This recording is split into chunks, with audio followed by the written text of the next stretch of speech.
السلام علیکم ورحمۃ اللہ وبرکاتہ نحمده ونصلی علی رسولہ الکریم اما بعد فاعوذ باللہ من الشیطان الرجیم بسم اللہ الرحمن الرحیم وعسى ان تکرہوا شیئا وهو خیر لکم وعسى ان تحبوا شیئا وهو شر لکم واللہ یعلم وانتم لا تعلمون وقال تعالی ایضا فی مقام آخر وعاشروهن بالمعروف فإن كرهتموهن فعسى أن تكرهوا شيئا ويجعل الله فيه خيرا كثيرا۔ سب سے بہترین پیغام کہ جس سے بندہ اپنی بات کا آغاز کرے وہ اللہ کا کلام ہے، اور میں نے سورۃ البقرہ اور سورہ النساء، خواتین کی بات ہو اور سورہ النساء کا حوالہ نہ ہو، تو یہ آیات آپ کے سامنے پڑھیں۔ میرا جو آج آپ کے ساتھ ڈسکشن کا ٹاپک ہے وہ ہے کہ دنیا میں بڑھتا ہوا طلاق کا رجحان، شرح طلاق میں خطرناک حد تک اضافہ۔ اچھا، ویسے اگر ہم اپنی بات کریں تو پاکستان، پنجاب، ہمیں یہ پرسنٹیج اور زیادہ نظر آتی ہے، لیکن میں صرف اپنی ہی نہیں عالمی نقطہ نظر سے بات کروں گی، اور صرف مسلمان ہی نہیں بلکہ دیگر مذاہب کے فالوورز میں بھی یہ پرسنٹیج بڑھ رہی ہے۔ تو اسلام کی طرف آپ انگلی نہیں اٹھا سکتے۔ ہاں، مسلمانوں میں بات یوں تشویشناک ہے کہ چونکہ یہ سب فیئر طلاق تو ہو نہیں رہی، فیئر ڈیورس تو نہیں ہو رہی، ظاہر ہے کہ انفیئر ہی یہ سب کچھ ہو رہا ہے، اور اس حد تک جا رہی ہے، خطرناک حد تک جو بڑھ چکی ہے، تو یہ ظالمانہ ہی ہے۔ تو ایک مسلمان ظالم کیسے ہو سکتا ہے، یا اسلامی ممالک میں یہ ظلم کیوں بڑھتا جا رہا ہے؟ تو اس پر بات کرنے کی ضرورت ہے، کیونکہ ڈسکس کرنے سے مسائل کا حل نکلتا ہے، غلطی کو سمجھنے اور اصلاح کا موقع ملتا ہے۔ طلاق کے سلسلے میں جو عام طور پر رویے ہیں، خواہ وہ طلاق کو ٹیبو سمجھنا ہو، یعنی کوئی گناہ کی بات ہو گئی اور اللہ کا عرش ہل گیا اور اللہ کو سب سے ناراض کرنے والی بات، یہ سب فیبریکیٹڈ ہیں، ایسے ہی مشہور کی گئی ہیں، شریعت سے ان کا کوئی تعلق نہیں ہے۔ میں وہ آخر میں انشاءاللہ بات کرتی ہوں۔ اچھا، ایک دوسری انتہا یہ بھی ہے کہ اسے سیلیبریٹ کرنا، اسے بہت ہی خوش آئند سمجھنا، جیسے کہ ہیپی ڈیورس پارٹی اور یہ سب کچھ۔ ریسنٹلی ایک شیخہ نے، ایک عربی شہزادی نے اپنے انسٹا اکاؤنٹ پر اپنی طلاق کو اس طرح اناؤنس کیا کہ میں نے ہسبینڈ کو طلاق دے دی۔ حالانکہ اسلام میں جب طلاق لینی ہو عورت نے تو اس کو خلا کہا جاتا ہے، اور ہسبینڈ نے دینی ہو تو اسے ڈیورس کہتے ہیں، لیکن اسلام کی یہ کہاں بات ہے۔ تو بہرحال آج ہم ان وجوہات پر بات کرتے ہیں کہ مسلمانوں میں یہ پرسنٹیج کیوں بڑھ رہی ہے، اس کی کیا وجوہات ہیں۔ اچھا، لوگوں کا اس معاملے میں بہت انٹرسٹ ہے، وہ سلوشن چاہتے ہیں، وہ رشتوں کو نبھانا چاہتے ہیں، طلاق سے بچنا چاہتے ہیں۔ اس کا اندازہ آپ اس بات سے لگائیں کہ ابھی لائیو ہونے سے کچھ ہی دیر پہلے میں نے اپنے فیس بک وال پہ کوسچن ریز کیا کہ اس کی کیا وجوہات ہو سکتی ہیں، آپ اپنی طرف سے کوئی ایک وجہ بتائیں۔ تو بہت سے لوگوں نے پارٹیسپیٹ کیا، کچھ نے تو فنی وے میں جواب دیا اور اکثر نے حقیقی معنی میں ریلیٹ کیا، جیسے موبائل، انٹرنیٹ، سوشل میڈیا کا استعمال، شو آف، کمپٹیشن، شادی سے پہلے کے تعلقات، دین سے دوری، حقوق کی، فرائض کی ادائیگی میں کمی، ضد، انا وغیرہ وغیرہ۔ ایک لمبی لسٹ ہے کہ اس کا شمار نہیں کیا جا سکتا۔ اگر میں کنکلوژن نکالوں تو یہ کہنا ڈیپنگ دا ریور ہے، یعنی دریا کو کوزے میں بند کرنا، مثلاً دور کے ڈھول سہانے اور اپنی مرغی کو دال برابر سمجھنا، غیر عورتوں میں دلچسپی رکھنا اور اپنی بیوی کو اہمیت نہ دینا، دل کا بھر جانا یا کمتر سمجھنا۔ اللہ اکبر! یہی وجہ ہے کہ اللہ تعالیٰ نے سورہ النساء اور ویمن رائٹس کے حوالے سے جو کمپلیٹ صورت ہے، اور اصل میں صرف یہ النساء ہی نہیں بلکہ چونکہ النساء خواتین فیملی میں اہم مقام رکھتی ہیں، تو فیملی رائٹس کے حوالے سے اور ازدواجی زندگی کے سلسلے میں اللہ سبحانہ و تعالیٰ نے جو نصیحت کی، وَعَاشِرُوهُنَّ بِالْمَعْرُوفِ فَإِن كَرِهْتُمُوهُنَّ فَعَسَىٰ أَن تَكْرَهُوا شَيْئًا وَيَجْعَلَ اللَّهُ فِيهِ خَيْرًا كَثِيرًا۔ مردوں کو حکم ہے ان کی خواتین کے بارے میں کہ اچھے طریقے سے رہو۔ اگر تم انہیں ناپسند کرو تو ہو سکتا ہے کہ تم ایک چیز کو ناپسند کرو اور اللہ اس میں بہت بھلائی رکھ دے۔ تمہیں اخلاقی لحاظ سے کوئی کمی نظر آتی ہے، کوئی کمزوری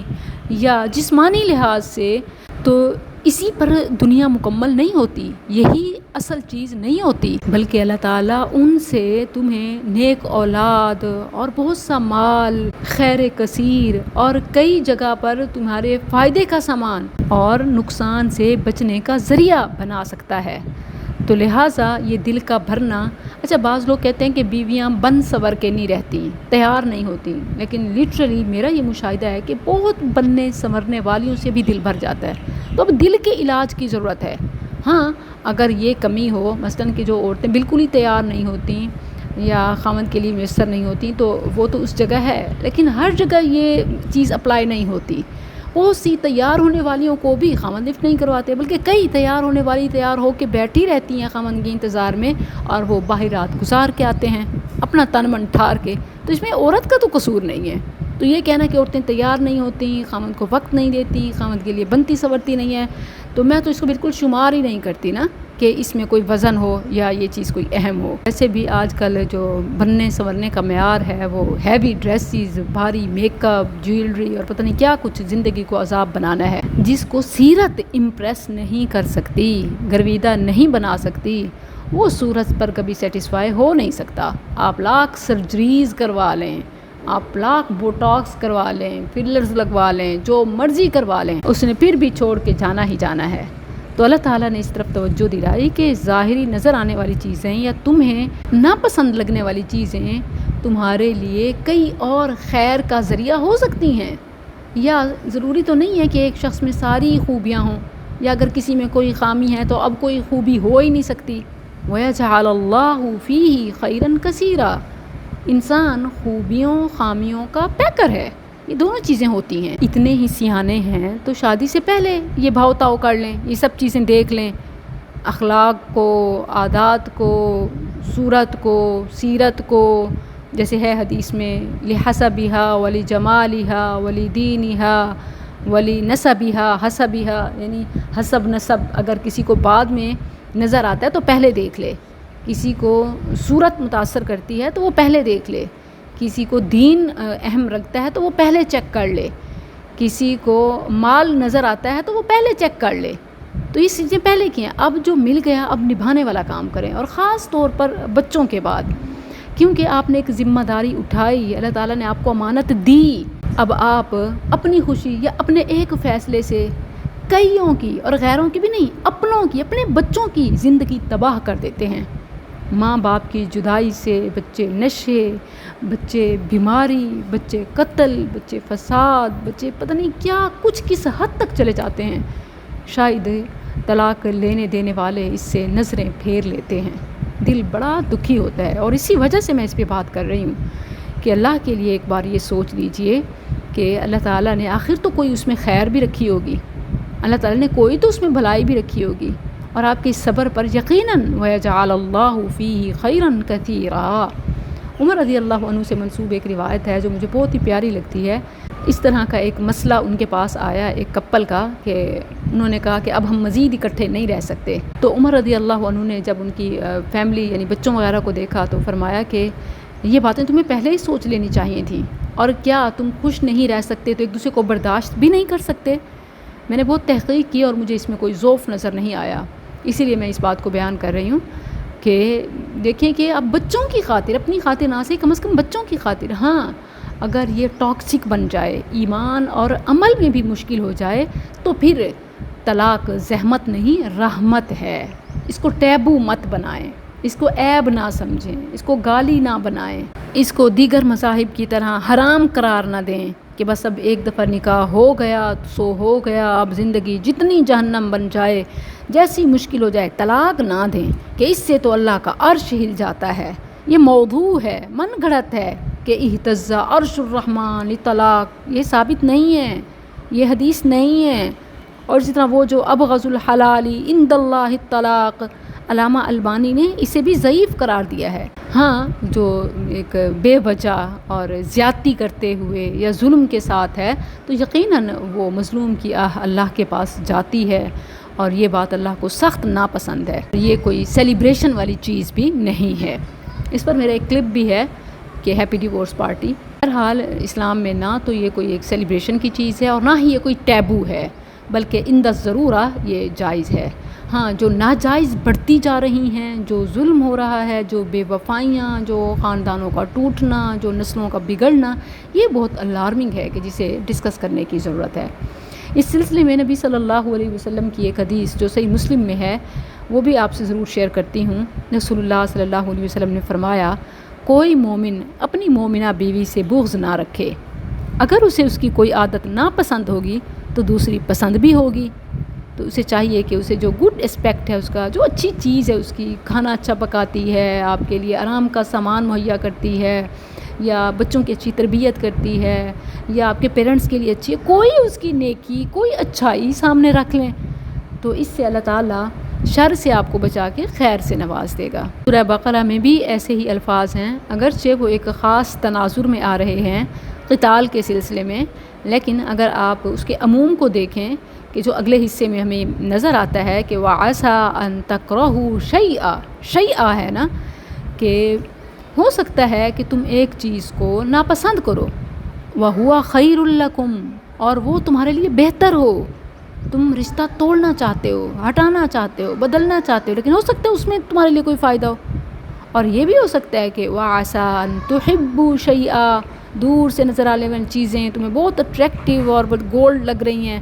وَهُوَ شَرٌّ لَكُمْ، وہ تمہارے لیے بری ہوں، وَاللَّهُ يَعْلَمُ وَأَنْتُمْ لَا تَعْلَمُونَ، اور اللہ جانتا ہے اور تم نہیں جانتے۔ رشتوں کو توڑنے میں خاص طور پر بچوں کے بعد جلد بازی نہیں کرنی چاہیے۔ ایک ذاتی خوشی کی خاطر خاندان کو داؤ پہ نہیں لگانا چاہیے، اور اپنی بیوی کے پیکج کو خوش دلی سے یا پھر توان کرن قبول کر ہی لینا چاہیے کہ اگر کوئی ایک خامی ہوگی تو کئی خوبیوں کی بھی تو مالک ہوگی۔ اور جہاں تک رہی باڈی شیمنگ کی بات کہ آفٹر بیبی یا اس طرح ود ٹائم ایجنگ اگر فگر آؤٹ ہو گیا، کچھ خراب ہو گیا، موٹاپا ہو گیا، یا رنکلز فریکلز کچھ ہو گئے، ڈل ہو گئی، کچھ بھی، تو میں سمجھتی ہوں کہ ایک بار یہ سب سوچنے سے پہلے مرد نازک کو خود اپنے اوپر بھی غور کر لینا چاہیے، شیشے میں اپنے آپ کو بھی گھور لینا چاہیے، کیونکہ یہی ایجنگ، یہی باڈی شیمنگ، یہ سب چیزیں بطور انسان ان کے ساتھ بھی تو ہو سکتی ہیں۔ تو کیوں نہ ہم اللہ کے نام پر شروع کیے گئے رشتہ نکاح کو مکمل پیکج کے ساتھ قبول کر لیں اور ان کی ظاہری چیزوں کو اگنور کر لیں اور باطنی پر اللہ سے خیر کی امید رکھ لیں۔ بہت خوبصورت مثال کے ساتھ میں اپنی بات کا اختتام کرتی ہوں۔ کہتے ہیں کہ ایک بادشاہ بہت انصاف پسند اور لوگوں کے دکھ درد بانٹنے والا تھا، مگر جسمانی طور پر ایک ٹانگ سے لنگڑا اور ایک آنکھ سے کانا تھا۔ ایک دن بادشاہ نے اپنی مملکت کے ماہر مصوروں کو اپنی تصویر بنانے کے لیے محل میں بلوایا اور شرط رکھی کہ اس کے یہ جسمانی عیوب یعنی لنگڑا پن اور کانا پن دکھائی نہ دیں، ایسی تصویر بنائیں کہ یہ جسمانی عیوب دکھائی نہ دیں۔ سارے مصور حیران و پریشان تھے کہ جو عیوب واضح ہیں، ایک جو چیز موجود ہے کہ ایک آنکھ سے کانا ہے، ایک ٹانگ سے لنگڑا ہے، تو کس طرح ان عیوب کو نظر انداز کر کے تصویر بنائیں۔ سب نے معذرت کی، لیکن ان مصوروں میں موجود ایک ذہین و فطین مصور نے حامی بھر لی اور بادشاہ سے عرض کی کہ وہ تصویر بنائے گا اور عیوب بھی نظر نہیں آئیں گے۔ اور جب تصویر تیار ہوئی تو اپنی خوبصورتی میں ایک مثال اور ایک شاہکار تھی۔ آپ سوچ رہے ہوں گے کیسے ہو سکتا ہے کہ اس نے لنگڑے پن کو یا کانے پن کو کیسے ہٹایا ہوگا۔ تصویر میں بادشاہ کو شکار کرتے ہوئے دکھایا گیا تھا، جس میں اس کے ایک گھٹنے لنگڑی ٹانگ کو زمین پر ٹیک لگائے دکھایا گیا تھا اور ایک آنکھ جس سے کانا تھا اس کو بند کیے ہوئے شکار پر نشانہ باندھے دکھایا گیا تھا۔ اس طرح بادشاہ کی بظاہر بے عیب تصویر تخلیق ہو گئی۔ جو فرمایا اللہ تعالیٰ نے کہ وَيَجْعَلَ اللَّهُ فِيهِ خَيْرًا كَثِيرًا، وہ جو پیکج ہوتا ہے نا کہ کچھ کم اور کچھ زیادہ، یہ مکمل ہی خوبصورت ہوتا ہے۔ ایون اگر ایسا نہ ہوتا تو تصویر کا یہ منظر کیسے دکھائی دیتا۔ تو ایون کہ اگر کسی کی بیوی موٹی ہے، کسی کی کالی ہے، کسی کا خامند خالی ہاتھ ہے، بے روزگار ہے، یا کوئی اور کسی میں بھی کوئی کمی ہے، تو اس پیکج کو قبول کرنا ہی اصل عقل مندی ہے۔ بات جب ازدواجی زندگی کی ہو تو بہت ساری باتوں پر سمجھوتا کرتے ہوئے ان مسائل کو زندگی کا حصہ مان کر اپنی سوچ کو مضبوط بنانا چاہیے، اور دور کے ڈھول سہانوں پر رال نہیں ٹپکانا چاہیے، اور اپنی بیوی کو ہی مرغی اور اپنے خاوند کو مرغا سمجھ لینا چاہیے، بلکہ شیر اور شیرنی، نہ کہ دال برابر یا لومڑی کے برابر، ورنہ خود آپ کا شکار ہو جائے گا، آپ کسی کا شکار بن جائیں گے۔ تو موجودہ پر شکر کریں، اور زندگی کی چند سانسیں ہیں، خوشی سے گزار دیں۔ اگر آپ کسی کے ساتھ عفو والا معاملہ کریں گے تو اللہ رحمان رحیم آپ کے ساتھ عفو کا معاملہ فرمائے۔